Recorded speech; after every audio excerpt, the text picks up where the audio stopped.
interpréter les Écritures. Voilà le thème que nous développons depuis quelque temps. Et nous avons l'opportunité aujourd'hui de continuer, d'aller un tout petit peu plus loin dans notre réflexion. Cette semaine, le sous-thème qui nous accompagne, c'est l'origine et la nature de la Bible. Le verset également qui nous accompagne sur notre réflexion, il se trouve dans 1 Thessaloniciens 2 au verset 13. C'est pourquoi nous rendons continuellement grâce à Dieu de ce qu'en recevant la parole de Dieu, que nous vous avons fait entendre, vous l'avez reçue, non comme la parole de l'homme, mais ainsi qu'elle est véritablement comme la parole de Dieu qui agit en vous, vous qui croyez. Prions ensemble avant de commencer. Notre Dieu, merci pour ce temps que tu nous permets de passer ensemble et nous voulons vraiment que tu nous accordes ton Saint-Esprit afin que les éléments que nous verrons aujourd'hui puissent dynamiser notre recherche de te connaître, de savoir qui tu es et surtout de savoir le plan et les plans que tu as pour chaque être humain. Garde-nous ta paix et que ta volonté soit faite dans nos vies comme elle est faite au ciel, au nom de ton Fils et pour ta gloire. Amen. Aujourd'hui, donc, nous voyons le parallèle entre Christ et l'Écriture. Juste avant de commencer, on nous propose de lire plusieurs textes. Jean 1, verset 14, Jean 2, verset 22, Jean au chapitre 8, verset 31 et verset 32, et aussi Jean 17, verset 17. Nous avons donc à répondre à deux questions nous avons à répondre à une question au travers de ces textes. Quel parallèle voyez-vous entre Jésus, la parole de Dieu faite chair, et l'Écriture, la parole écrite de Dieu? Nous allons donc lire ces versets ensemble. Jean 1, verset 14 va nous dire ceci. « Et la parole a été faite chair et elle a habité parmi nous, pleine de grâce et de vérité, et nous avons contemplé sa gloire, une gloire comme la gloire du Fils unique venu du Père. » Alors voilà le premier texte qu'on nous propose ici, la parole a été faite chair. Alors nous l'avons vu déjà dans les études précédentes que la parole, le logos précisément, le logos, la parole de Dieu a été faite chair. Donc finalement, Dieu est venu au contact de l'homme au travers de son incarnation, dans l'incarnation de Jésus. Et donc le texte va nous dire, elle a habité parmi nous, donc Jésus a habité parmi nous, pleine de grâce et de vérité, donc cette parole, le Logos, et nous avons contemplé sa gloire. Alors nous, peut-être pas en 2020, mais en tout cas, ceux qui étaient autour de Jésus ont pu voir des choses magnifiques qu'il a réalisées. Et donc nous avons contemplé sa gloire, et une gloire comme la gloire du Fils unique venu du Père. Il me semble ici que l'expression « Fils unique du Père » peut poser certaines crispations à certains. Celui qui reçoit toutes les prérogatives du Père, c'est lui le Fils. Donc Jésus reçoit toutes les prérogatives du Père. C'est un langage humain pour nous expliquer des choses divines. Jésus n'est pas donc le Fils de Dieu dans le sens où Dieu l'a procréé avec une femme, en l'occurrence avec Marie, non, loin de là, mais au travers du Saint-Esprit, Jésus va naître pour finalement que la divinité puisse se mettre au niveau des humains, de la création. Et je crois que là, j'ai envie de dire que c'est un mystère, mais c'est un mystère qui prend forme, parce que Jésus, il a réellement vécu. Il n'y a qu'à regarder tous les écrits historiques pour nous le dire. Mais plus que ça, c'est la foi finalement qui nous permet de transcender les difficultés pour lui faire confiance, parce que la foi nous transforme aujourd'hui et maintenant. Et ça, le chrétien, il peut le palper. C'est pas quelque chose d'abstrait. Par exemple, s'agissant de l'expression « fils unique du Père », Paul appelle Timothée son fils. Donc, on sait très bien que l'expression ne donne pas un aspect de filiation, mais comporte un aspect spirituel. Quand Paul dit à Timothée, « Timothée, mon fils », Paul est en train de dire à Timothée que tu es mon fils spirituel. Timothée est le fils de Paul dans 1 Timothée 1, verset 2, dans 2 Timothée 1, verset 2 également, vous allez le lire. Mais le père de Timothée est grec et sa mère est juive. Sa mère s'appelle Eunice d'ailleurs, dans 2 Timothée 1, verset 5. Donc finalement, cette expression peut provoquer des crispations, mais nous comprenons bien en tant que croyants au texte biblique que Jésus était celui qui représentait la divinité. Il est vraiment venu à notre contact. Vraiment, on a pu voir qui était Dieu. D'ailleurs, il va dire une phrase qui me semble être géniale et qui transcende tout. Celui qui m'a vu a vu le Père. Waouh, qu'est-ce que ça veut dire? Ah ben oui, simplement, en regardant vivre Jésus, ah ben, on voit les attraits, les vrais attraits, le caractère du Père. Jésus va aller jusqu'à donner sa vie pour vous et pour moi. Alors, on a bien envie de donner sa vie pour deux, trois personnes, mais pour des gens qui vous crachent à la figure, qui vous mettent des gifles, est-ce que vous avez vraiment envie de donner votre vie pour ces gens-là? Et pourtant, Jésus nous montre que le caractère du Père est empreint d'amour. Et c'est parce que je vous aime que que je donne ma vie pour vous. Même si vous ne le méritez pas, je vous le donne quand même. Je vous donne cette possibilité de vous accrocher à moi pour vivre dans l'éternité. Dans Jean 2, verset 22, c'est pourquoi lorsqu'il fut ressuscité des morts, ses disciples se souvinrent qu'il avait dit cela et ils crurent à l'écriture et à la parole de Jésus que Jésus avait dite. Pardon. Donc ici, dans Jean 2, verset 22, c'est pourquoi, lorsqu'il fut ressuscité des morts, ici on parle de Jésus, ses disciples se souvinrent qu'il avait dit cela. Ils se souvinrent que Jésus avait dit, eh ben, je serai mort, mais je ressusciterai également le troisième jour. Et ils font quoi? Ils vont croire à l'écriture, ça c'est le numéro 1, et deuxièmement, ils vont croire également à la parole de Jésus. Donc ça c'est intéressant parce que la parole finalement c'est le reflet de la volonté de Dieu. Et Jésus lui va utiliser également la parole. Et la parole est là pour justement asseoir notre foi. Quand on compare et qu'on réalise, ah oui mais il avait déjà dit, là ça assoit notre foi. Jean 17 verset 17 va dire ceci, sanctifie-les par ta vérité, ta parole est la vérité. Sanctifie-les par ta vérité. C'est intéressant de comprendre que il n'est pas écrit sanctifie-les par la vérité, par une vérité, mais par ta vérité, la vérité de Dieu. C'est ça qui nous sanctifie. Sanctifier dans le sens, c'est ce qui nous rend aptes à recevoir Dieu en nous. C'est ce qui nous rend aptes aussi à construire notre foi. Car il va souligner ta parole, pas une parole, pas la mienne, pas la vôtre, pas X, pas Y, mais ta parole est la vérité. Donc la parole de Dieu inspirée dans les textes bibliques, c'est ça la vérité. Je vais prendre un dernier texte avec vous, Jean 8, verset 31, et il dit aux Juifs qui avaient cru en lui, si vous demeurez dans ma parole, vous êtes vraiment mes disciples. Vous connaîtrez la vérité et la vérité vous affranchira. Ou si on transforme le mot, la vérité vous rendra libre. Donc, c'est Jésus qui va parler. Si vous demeurez dans ma parole, dans ce que moi j'ai dit, de ce que moi j'ai insufflé par les prophètes, donc si vous demeurez dedans, donc si vous l'étudiez, si vous l'appliquez à vous-même, vous êtes vraiment mes disciples. Alors ça c'est intéressant.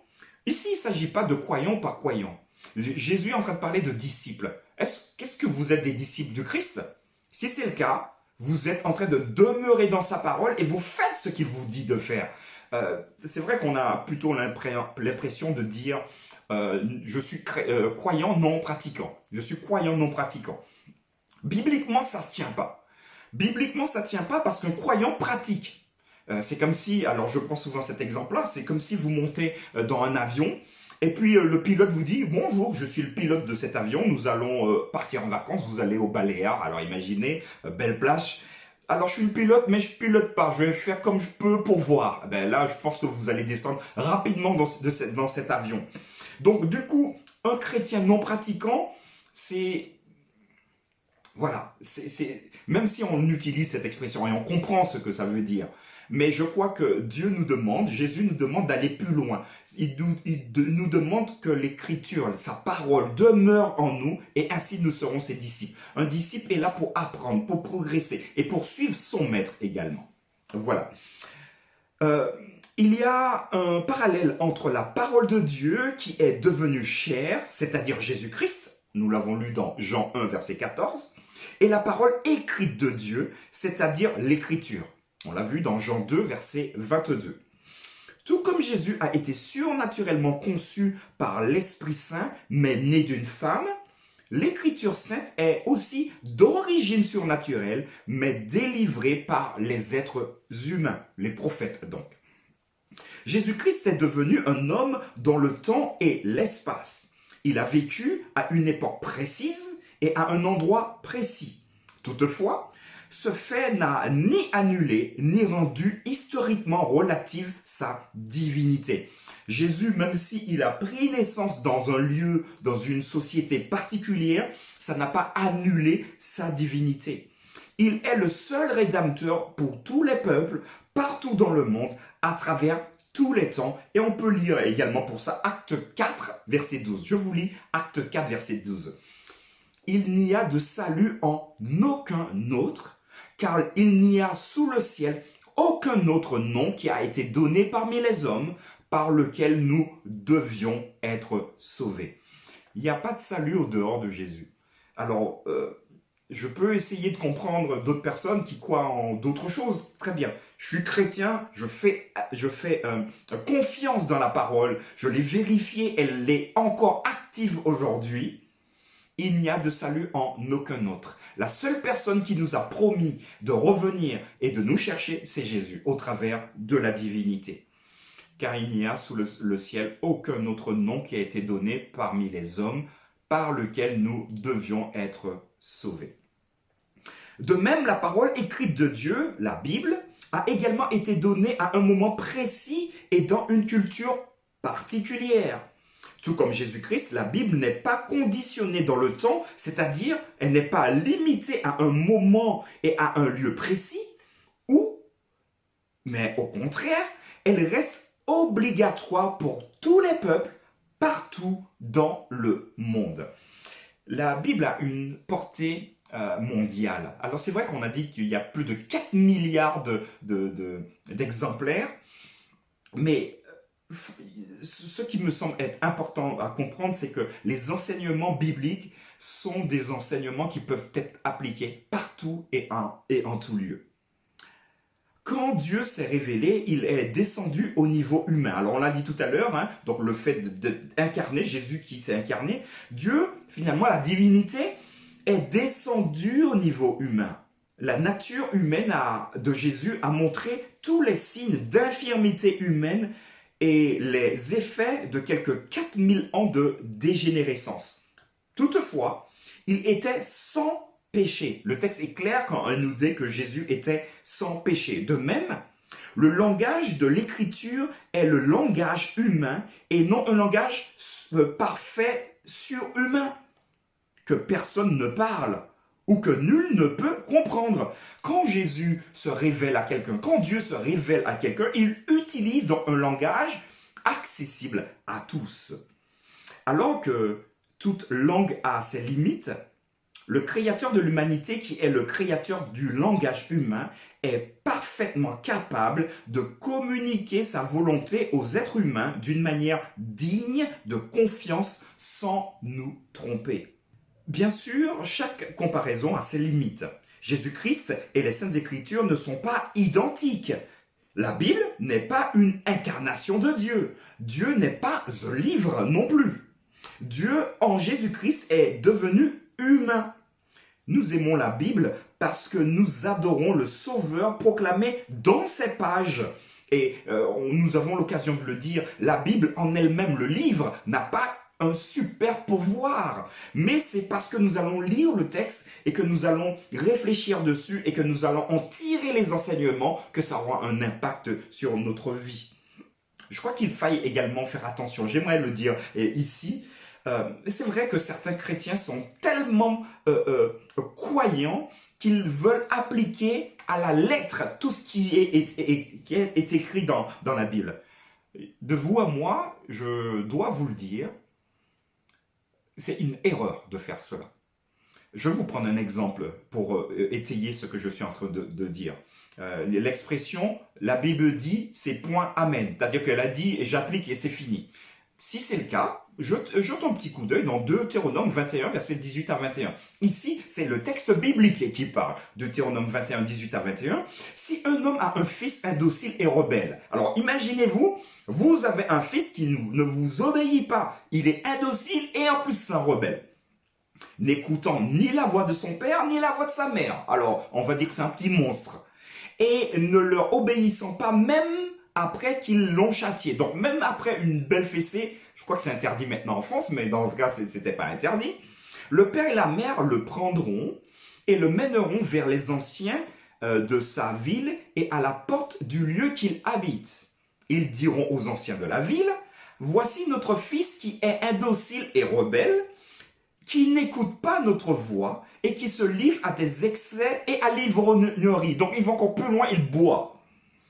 Et le verset 21 va nous dire ceci, « Et tous les hommes de sa ville le lapideront et il mourra. Tu ôteras ainsi le mal du milieu de toi afin que tout Israël entende et craigne. » Vous comprenez bien que si votre fils est indocile, il boit. Si vous le prenez et que vous l'emmenez pour se faire lapider, je ne sais pas, aux portes de votre ville à vous, là, vous risquez de gros problèmes. Vous pouvez dire, mais la Bible a dit. Je crois que derrière cette société, il y avait une manière de faire qui n'est plus la même aujourd'hui. Je souhaite aussi rappeler que dans chaque société, Dieu veut nous faire évoluer.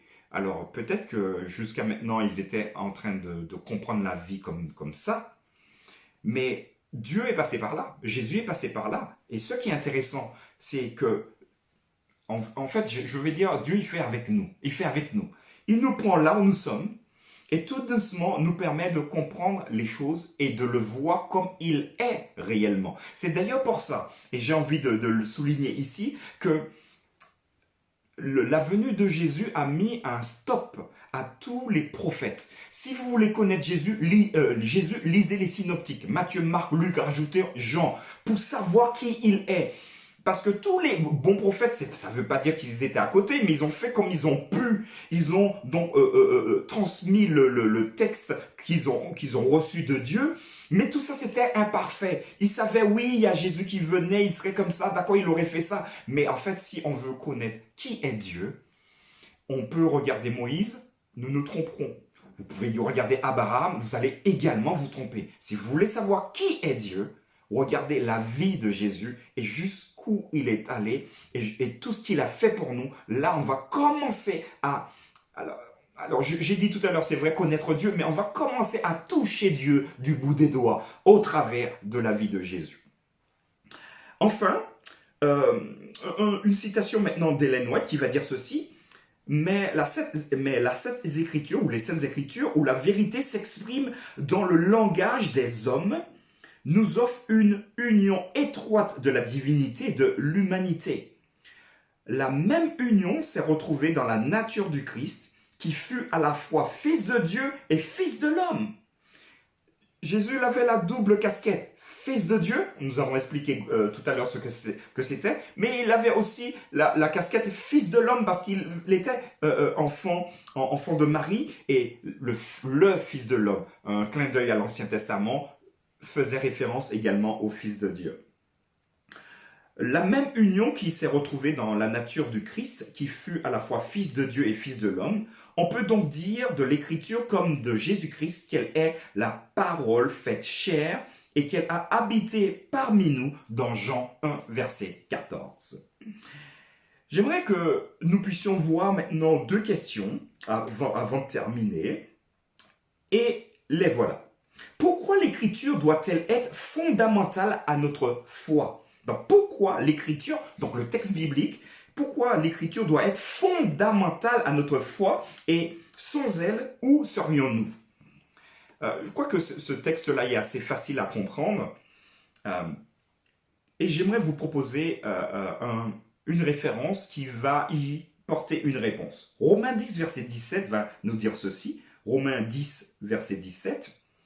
Ainsi, la foi vient de ce qu'on entend. Donc, la foi vient de ce qu'on entend, et ce qu'on entend vient de la parole du Christ. Donc, c'est assez intéressant de comprendre que si aujourd'hui j'ai la foi et que vous avez la foi, ça vient de la parole du Christ, la parole qui a été couchée et que nous pouvons lire aujourd'hui. Pourquoi l'écriture doit être fondamentale à notre foi, puisque finalement, la foi vit de l'écriture. Si nous arrêtons d'étudier le texte, à la méditer, à refaire sortir des enseignements, notre foi va s'étioler et nous allons perdre la foi. Parce que la base de la foi, ce sont les Écritures. Demain, nous verrons un nouveau thème, comprendre la Bible dans la foi. Nous en avons parlé là à l'instant. Je vous donne rendez-vous donc à demain. Prenez soin de vous et je vous dis à bientôt.